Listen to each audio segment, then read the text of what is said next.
साथियों, समय सीमा को देखते हुए रीड एलोन में एक्टिव और पैसिव वॉइस जो टॉपिक है उस कंसेप्ट को बिल्कुल ही सरल तरीके में निपटा देते हैं।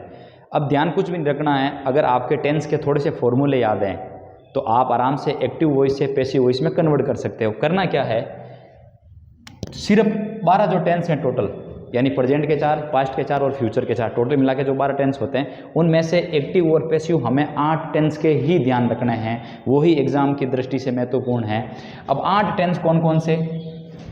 प्रेजेंट के 3 टेंस याद रख लो, पास्ट के 3 याद रख लो और फ्यूचर के 2 याद रख लो। आपकी एक्टिव वॉइस से पैसिव वॉइस में का मामला बन जाएगा। करना क्या है कि इधर ये देखो, ये मैंने कुछ ट्रिक बना रखी है एक्टिव वॉइस से पैसिव वॉइस में। ये 1 नंबर यानी प्रेजेंट का जो 1 नंबर टेंस है, अगर आप उसी टेंस के दूसरे नंबर में भेजोगे तो वहाँ पर आपका पैसिव वॉइस बन जाएगा।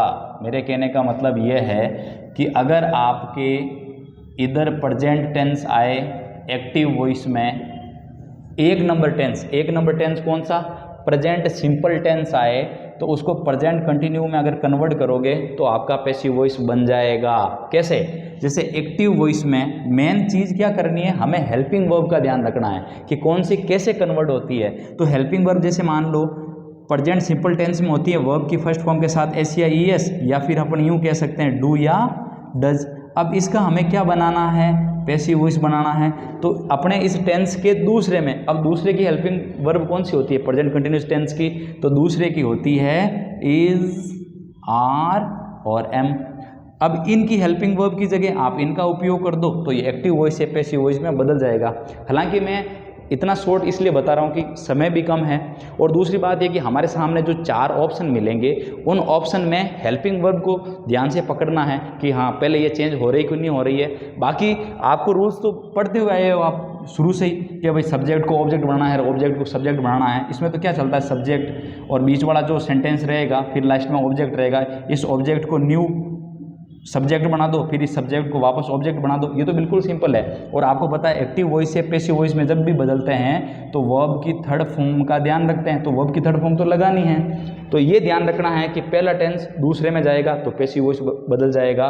दूसरा जो टेंस है प्रेजेंट कंटिन्यू, उसको दूसरे में ही रखना है। केवल आपको क्या ध्यान रखना, कुछ भी दूसरा चेंज नहीं करना, helping verb as it is रहेगी। बस इतना सा ध्यान रखना कि वहाँ पर आपको क्या जोड़ना पड़ेगा, बीइंग लगाना पड़ेगा। बस ये बीइंग जोड़ना पड़ेगा, ये पैसिव वॉइस में बदल जाएगा। फिर वापस देखिए, तीसरा जो टेंस है प्रेजेंट परफेक्ट, उसको आप प्रेजेंट परफेक्ट कंटिन्यूस टेंस में भेजोगे तो आपका पैसिव वॉइस कन्वर्ट हो जाएगा। मतलब यूँ कह सकता हूँ कि प्रेजेंट के ये 3, प्रेजेंट सिंपल, कंटिन्यू और परफेक्ट, बस इनके हेल्पिंग वर्ब याद कर लो और इधर वापस इन टेंस की पहला दूसरे में, दूसरा दूसरे में रहेगा, तीसरा चौथे में। यही सेम आपको लागू करना है किस पर? पास्ट टेंस पर लागू कर दो। पहला दूसरे में भेज दो, दूसरा दूसरे में, तीसरा चौथे में। और फ्यूचर के जो टोटल जो 4 टेंस है, 2 टेंस का बिल्कुल याद नहीं रखना है। आपको पहला दूसरे में भेजना यानी फ्यूचर सिंपल फ्यूचर कंटिन्यू में भेजना है, और फ्यूचर परफेक्ट टेंस आपको फ्यूचर परफेक्ट कंटिन्यूस टेंस में भेजना है। अब इनकी हेल्पिंग वर्ब तो आपको याद करनी पड़ेगी। बड़े ही ईजी है कि प्रेजेंट सिंपल टेंस में वर्ब की फर्स्ट फॉर्म के साथ एस या ई एस और ये डू डज हेल्पिंग वर्ब आती है। कंटिन्यू में इज, आर और एम रहती है। परफेक्ट में हैज़ और हैव रहती है। और अगर बात करूँ मैं पास्ट सिंपल की, तो पास्ट सिंपल में एफर्मेटिव का बड़ा ही छोटा सा सूत्र है, सब्जेक्ट प्लस वर्ब की सेकंड फॉर्म प्लस ऑब्जेक्ट। और नेगेटिव में क्या है, डिड प्लस नॉट और वहाँ पर वर्ब की फर्स्ट फॉर्म। फिर अपना आगे बात करते हैं प्रेजेंट कंटिन्यू की, तो वहाँ पर हेल्पिंग वर्ब आपकी वॉज और वर हो जाएगी, और परफेक्ट में हैड हो जाएगी, और फ्यूचर में आपको पता विल और सेल रहेगी। और अपने फ्यूचर परफेक्ट वाले में विल या सेल, हैव और वी थर्ड रहेगी। तो बिल्कुल ये हेल्पिंग वर्ब याद करनी है, आपका एक्टिव वॉइस से पैसिव वॉइस में कन्वर्ट हो जाएगा। जय हिंद।